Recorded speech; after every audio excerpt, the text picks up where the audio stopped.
Kayak teman-teman tadi juga ngobrol di sini kayak ya kalau misalnya ternyata sampai China-nya marah, jadi kan sebenarnya kan Amerika ini lagi mau baikin China nih buat harga barang-barang gua ngambil dari lu udah mulai mahal. Ya. Gimana kalau tarif ya kita nego lagi lah. Nah, dengan kayak gini takutnya nanti kan wah lu begini udah nggak usah tarifnya lebih mahalin aja gua nggak mau kirim ke lu. Nah, kan jadi makin susah yang orang yang mungkin skenario-nya bakal ngelihat oh inflasi di Q3, Q4 bakal mulai turun.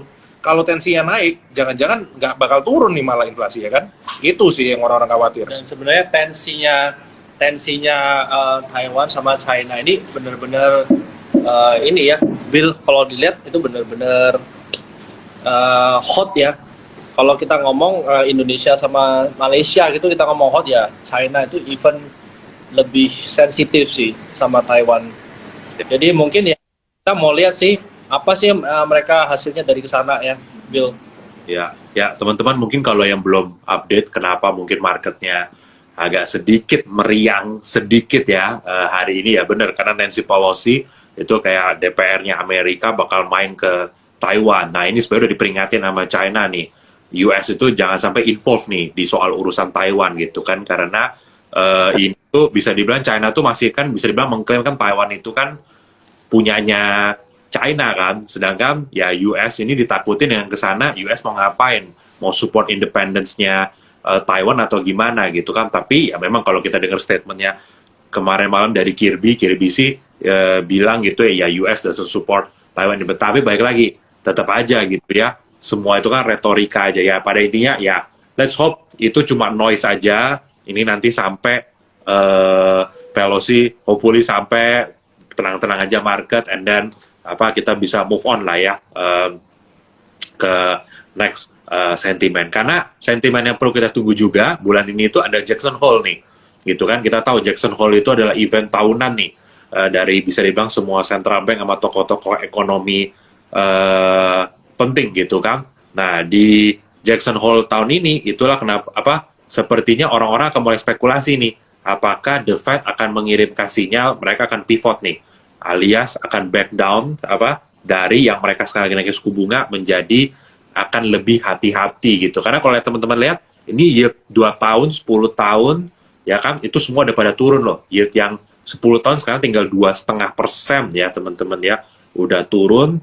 Nah, ini dibilang kan berarti yield 10 tahunnya udah sama nih dengan suku bunga The Fed sekarang nih kan di sekitar 2,5% gitu. Jadi market akan cari clue dari The Fed gitu ya di Jackson Hole kali ini apakah mereka akan benar-benar pivoting apa enggak. Karena kalau mereka pivoting ya harusnya akan bagus buat market, tapi on the other hand kalau pivoting terlalu cepat itu berarti sama aja cari masalah lagi karena dalam waktu 6 sampai 12 bulan lagi kalau masalah supply itu nggak diberesin dan pivot kecepatan inflasinya bakal naik lagi. Jadi kita akan mengulangi persis tahun 70 sampai 80 di mana inflasi itu 3 kali gelombang ya kalau bilangnya naik, turun, naiknya lebih tinggi. Pokoknya setiap naik tuh jauh lebih tinggi gitu. Nah, jadi ya we're looking lah for a clue dari The Fed di Jackson Hole meeting kali ini. Nah, Hans, di kondisi market kayak sekarang Hans, lu tuh posisi itu sekarang lu jaga lebih gede apa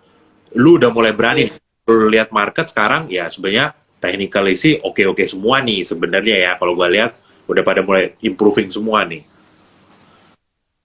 Nah, ini Bill, sebenarnya kalau lu harus lihat ya, kita ini bergeraknya, lu mencari dari technical atau fundamental dulu nih. Kalau dari technical as simple as, lu ada di gelombang besarnya ini lagi turun. Nah, yang kita lihat adalah secondary trendnya tuh lagi naik. Jangan terkecoh sama barang ini naik, terus lu lihat akan naik lebih tinggi lagi. Nah, mungkin lebih ada baiknya tuh kita pikir gimana kalau kita salah nih cara lihatnya. Nah, mungkin dari perspektif gue yang paling safe adalah kita melihat market ini sebelum normalize ya. Karena jangan merasa kayak ini naik terus dia bakal naik terus. Sebenarnya overall ini masih lower high ya.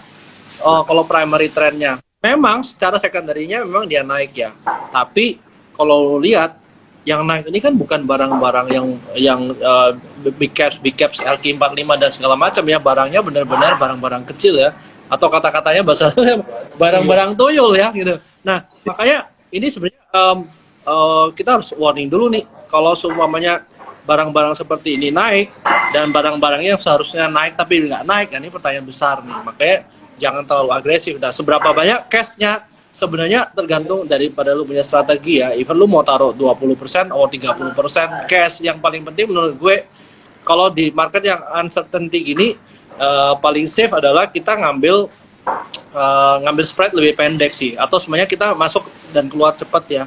Gua rasa juga personal account yang lebih bagus di dia punya result ya, maksudnya dia punya return ya, itu yang keluar masuk sebenarnya. Kenapa? Kalau lu lihat ya Bill ya, banyak sekali barang-barang yang kita mau capai 30% itu susah ya, atau 20% susah, tapi barang-barang tuyul ini cepet banget Bill. Kayak kadang-kadang benar-benar 2 hari lu bisa 18%, 2 hari 18%. Ya, which is sebenarnya kalau lu lihat nih Bill, 1 tahun aja aset manajemen 20%, 24% ya. Jadi mungkin kita jangan terkecoh sama hal kayak gini ya. Paling bagus adalah cash ya. Seenggak-enggaknya kalau ada apa-apa kita punya cash nih. Ya, setuju. Karena sekarang marketnya aja teman-teman ya, mungkin jangan Indonesia ya. Kalau market di luar itu memang rata-rata semua teknikalnya semua masih jelek juga ya. Data ekonomi juga maybe masih jelek juga, meskipun orang bilang ya sebagian ada price in. Jadi memang kita ini masih kalau bahasa orang market tuh masih belum keluar dari hutan lah. Kita masih di dalam ya kan, dan kita sekarang lagi memasuki bulan-bulan kritis nih Hans, kalau bisa bilang nih.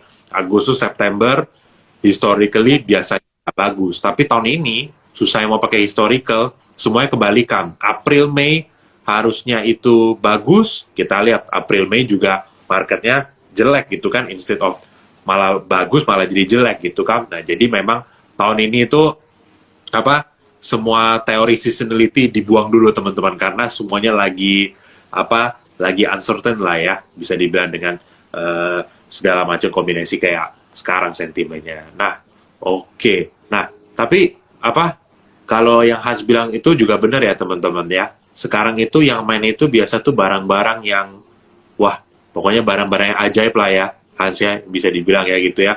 Barang-barang ya, kalau teman-teman udah ikutin market selama 1-2 bulan terakhir ini, yang bisa dibilang naiknya tuh paling bertahan kenceng itu ya bener-bener barang-barang yang small cap lah ya, Hans ya gitu ya. Tapi memang ada beberapa yang likuiditasnya tinggi nih gitu kan. Nah, tapi mungkin Hans juga, teman-teman tuh mungkin nanya gitu ya, Hans kalau kayak saham kayak Raja gitu Hans, lu akan kayak gimana Hans view-nya? Karena Raja ini bisa dibilang kan naiknya tuh kan straight up-nya, koreksinya bisa dibilang very minimal. Gue jadi keinget kayak DMMX nih tahun lalu. Ini persis sama nih kalau lihat gaya mainnya. Lu kalau di barang gini Hans, lu kan tipenya sukanya buy on support, buy on pullback gitu kan.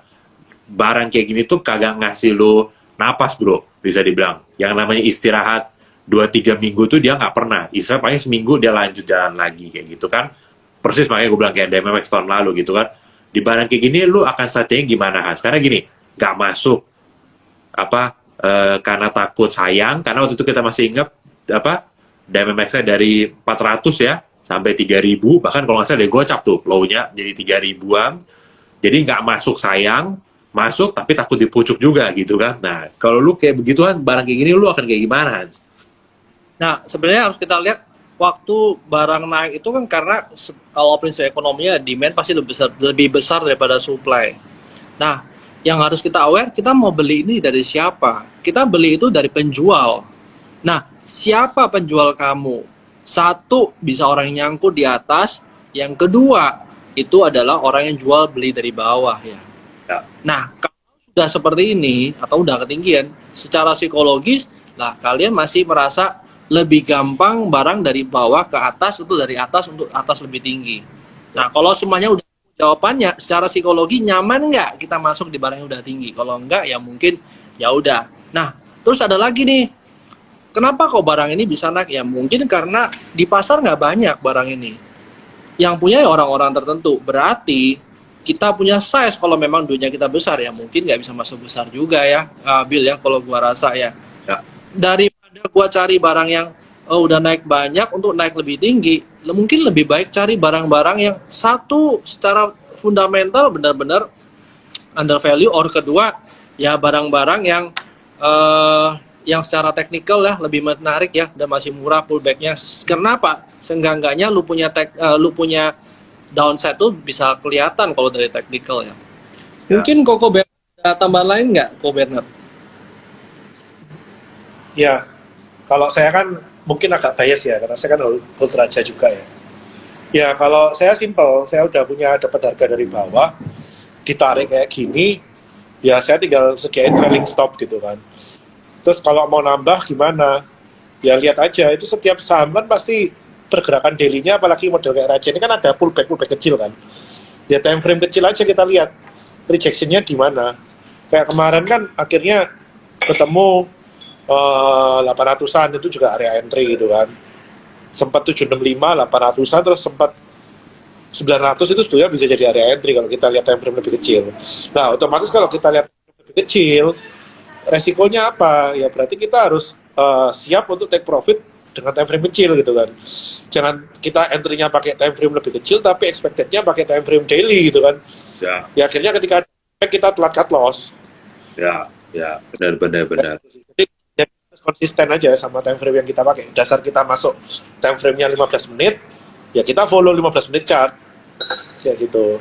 Ekspektasinya yang ditata. Betul. Ya, intinya kita berharap lah, Bro. Biar BC-nya kita juga grafiknya sama kayak Raja, Bro. Naik lurus. Nah, Tidak ada koreksi. nah itu gila sih. Kena nitro nggak berhenti sih. Cuma bedanya kalau BC kita ini kan secara supply banyak. Ya, betul. Terus Kalau Raja memang barangnya dikekep kan. baru placement juga kan kayaknya itu kan. Nah, itu ada level buat 600. Pindah estafetnya di 600 tuh. Pindah tongkat estafetnya. ya, betul. Kayak gitu. Oke. Nah, mungkin yang barusan pindah tongkat estafet ini kan BP tuh. Di harga 200 kan kemarin kan. Nah, nggak tahu nih setelah pindah tongkat estafet ini, apakah ini memang pindah kepemilikan yang serius, jadi ya dia concernnya ke bisnis realnya, atau pindah estafet benar-benar untuk lanjutin larinya gitu kan. Ya. Karena story-nya udah keluar, ya tadi orang semua sell on news semua kan. Ya, betul. Ya, teman-teman, intinya kalau teman-teman main barang-barang yang small, medium cap gitu ya, teman-teman ya, atau barang-barang tuyul atau apa, perhatiin juga pasar nego ya. Itu penting ya, teman-teman ya. Karena di pasar nego itu biasa di menu besarnya ada di situ tuh, acara besarnya. Kalau pas lagi narik di atas ada placement gede, nah mungkin itu berita yang bagus sebenarnya. Tapi kalau closingnya terlalu jauh di bawah, ya pokoknya teman-teman perhatiin lah teman-teman ya, kalau main barang-barang kayak gini di pasar negonya seperti apa gitu. Oke. Ya. Oke teman-teman, ini sudah jam 9.03 teman-teman ya. Nah, ini kita biarkan dulu nih FC kita yang di sana di kota lagi makan istirahat gitu. Nih Jogi udah WhatsApp aja, udah jam 9 close aja, nggak tahu nih anak mau ngapain gitu kan. Ini kan mau lanjut lagi, Bill. Biasa anak muda, ya kan? Anak muda, lu udah 35, Jok. Wah, bohong. Oke. Ya kehadirannya apa semuanya. Thank you Jok, thank you Bernard, thank you Glam, thank you. Ya, pesan satu, itu nanti hari Senin saya kan live sama Pak Fahrul. Mungkin kan tanya nih, ini makro sama market kan nggak inline. Katanya Amerika resesi, katanya kita udah gawat, outflow, kok marketnya naik terus. Nah, tadi kan Hans sudah jelasin secara teknikal. Nanti saya sama Pak Fahrul mungkin akan lebih jelasin lebih ke arah apa yang terjadi sih, sama nggak align makro sama marketnya ini. Kayak gitu sih. Teman-teman nanti ikut aja teman-teman ya sama live-nya Ko Bernard gitu. Dan kalau teman-teman mau join jadi warga 88, nah follow aja Pak RT-nya langsung di Instagramnya. Nanti ada caranya untuk melaporkan diri jadi penghuni. Ingat 1 kali 24 jam harus lapor ya bro ya kalau kepala RT. Oke. Thank you semuanya, thank you Jogi, Hans, thank you Bernard, sama thank you Glam, See you teman-teman.